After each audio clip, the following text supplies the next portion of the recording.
একটা চিঠি গেছিল জেলা থেকে, কিন্তু সেকেন্ড সংকল্পটা নির্দিষ্ট করে দেওয়া হয়নি। তো আমাদের আজকের আলোচনা এসডিজি এবং প্ল্যানিং, তার সঙ্গে আমাদের যে কাজটা হয় আপনারা জানেন, আপনারা আগে প্রশিক্ষণে এসছেন, আগেও আসতেন প্রশিক্ষণ, কিন্তু এখন আপনাদের যেমন পেমেন্ট যেমন এখন পোর্টাল বেসড বা প্ল্যানিংও পোর্টাল বেসড, ঠিক যেমনই আমাদের ট্রেনিংটাও পোর্টাল বেসড অটোমেটেড চেঞ্জেস হতে চলেছে। সেই নিয়ে এই প্রশিক্ষণ কর্মশালাটা। এবং এতে উপস্থিত রয়েছেন গ্রাম পঞ্চায়েতের প্রধান বা উপপ্রধান সাহেব, গ্রাম পঞ্চায়েতের কর্মচারী উপস্থিত আছেন, আর এছাড়া উপস্থিত আছে ব্লক স্তরের আধিকারিকরা। তো এখানে গ্রাম পঞ্চায়েতের স্থানীয় সরকার হিসাবে যে পরিকল্পনা রচনা করা হয়, সেখানে কিন্তু আপনাদের সহায়ক হিসাবে কিন্তু আপনাদের গুরুত্বপূর্ণ ভূমিকা আছে, আর সেটা নিয়ে আপনারা সকলে সমগ্রভাবে অবহিত।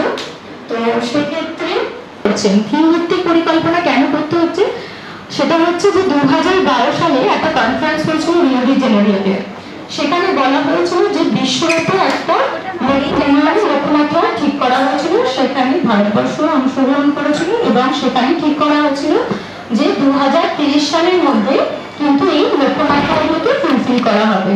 তো আরো 6টা থিম, মানে থিম 1, 2, 3 আর 7, 8, 9, আমি আবার নামগুলো রিপিট করছি না, একটু স্ক্রিনে দেখে নেবেন। তো এই 6টা থিমকে আপনাদের 18টা ব্লকের মধ্যে এক একটা থিম 3টে করে ব্লককে দিয়ে দেওয়া হয়েছিল, যে আপনাদের ফার্স্ট সংকল্প যেটা হবে, আপনারা যেটা সংকল্প হিসাবে। তো এখানে উপস্থিত যে 5টি ব্লক আছে, মানে চণ্ডীতলা 1, 2, শ্রীরামপুর উত্তরপাড়া, বলাগড় আর চিনচুড়া, এই 5টা ব্লকে আপনারা কি এই থিম 6 ছাড়া অন্য কিছু সেকেন্ড সংকল্প হিসাবে নিয়েছিলেন? একই রাজ্যে রেসপন্ড করলেই হবে, কোন একটা ব্লকে হ্যাঁ না, ওটা তো জেলা থেকে করে দিয়েছিল, ফাইনালাইজ করে নেওয়ার কথা বলা হয়েছিল। এবার আমরা যেটা বলি যে একদম 31 তারিখ বলা হয়েছে, মানে আপনারা 30 তারিখে মিটিং ডাকলেন যে 30 তারিখে আমরা কিন্তু এই ফাইনালাইজ করবো, এরকম কিন্তু হবে না। এটা করতে হবে যে গ্রাম সভার পার্টিকুলার ডেট জেলা থেকে বলে দেয়, গ্রাম সংসদের পার্টিকুলার ডেট কোন তারিখের মধ্যে কমপ্লিট করতে হবে, এগুলো সব জেলা থেকে একটা টাইম লাইনে বলে দেওয়া হয়। কিন্তু আমরা সবসময় রিকোয়েস্ট করি যে একটু টাইমের আগে আপনাদের পঞ্চায়েতের প্রত্যেকটা ডেট ফেলবে। গ্রাম পঞ্চায়েত এখনকার পরিস্থিতিতে দাঁড়িয়ে সেটা হচ্ছে 15 থেকে একটা মেজার টাকা পায়, আর নেক্সট হচ্ছে 5 থেকে পাওয়া যায় 5th স্টেট ফিনান্স কমিশন, যেটা রাজ্য সরকারের টাকা, আর নেক্সট হচ্ছে ওন ফান্ড, যেটা গ্রাম পঞ্চায়েতের স্বচ্ছ ভারত মিশনের একটা টাকা গ্রাম পঞ্চায়েত পেয়ে থাকে, মানে ডিরেক্ট পায় না, থ্রু ব্লকই পায়। কিন্তু এই 4টে ফান্ডের উপরে মূলত এখন মেজর এমফাসিস দিয়ে কিন্তু পরিকল্পনাটা করা হচ্ছে।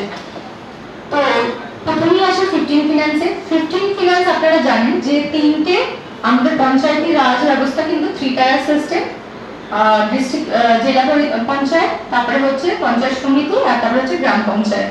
তো 3টে স্তরে কিন্তু মেজর টাকাটা যায় কিন্তু গ্রাম পঞ্চায়েতে, সেটা যায় 70% পায় গ্রাম পঞ্চায়েত।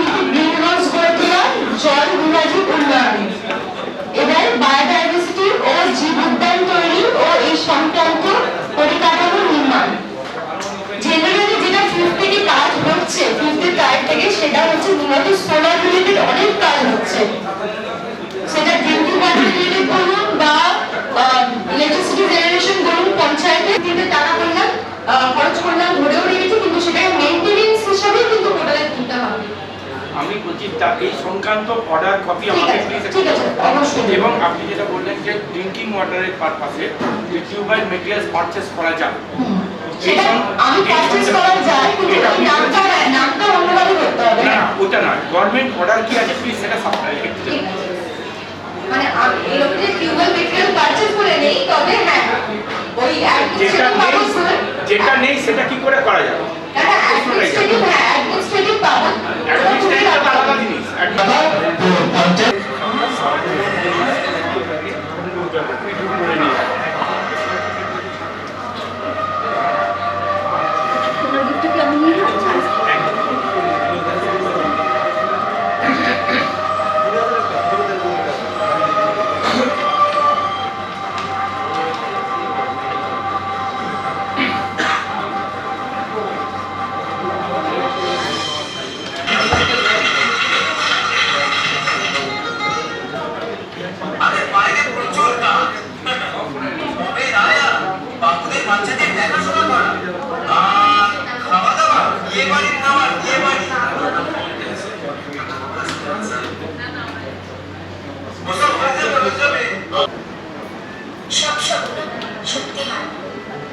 অনেক সময় আজ আমি স্বয়ং সিদ্ধ, আমি স্বয়ং সিদ্ধ, আমি স্বয়ং সিদ্ধ।